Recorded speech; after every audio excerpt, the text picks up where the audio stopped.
Je m'appelle Justine Danel, je suis ingénieure à Arvalis Institut Végétal dans le pôle valorisation animale. Et en fait, on se charge d'étudier la valeur nutritionnelle des matières premières et des aliments pour l'alimentation des porcs et des volailles.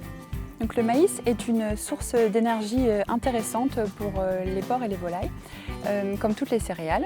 Donc, le maïs se distingue par sa valeur énergétique très élevée et stable au cours des récoltes. Il a une valeur énergétique plus élevée que le blé, même si la teneur en protéines est inférieure. Donc pour les volailles, le maïs a plusieurs intérêts. Tout d'abord, il n'a pas de facteur antinutritionnel.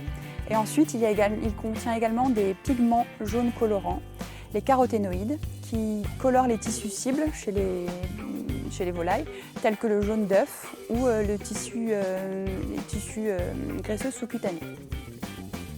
Ensuite, il y a également un intérêt pour les porcs, alors soit utilisé en maïs grain sec, mais il peut également être utilisé sous forme humide, donc soit en maïs grain humide inerté, c'est-à-dire les grains entiers, soit en maïs grain humide ensilé, c'est-à-dire en grains broyés. Il a été démontré que ces formes humides avaient une valeur énergétique plus élevée que le maïs grain sec. Ces formes humides peuvent également être utilisées chez les palmipèdes et également chez les bovins.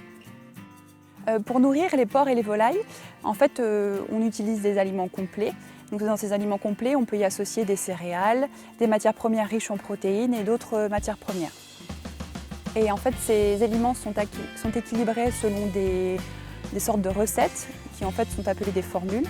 Et les formules sont définies selon la disponibilité des matières premières, les prix, les contraintes liées aux besoins des animaux.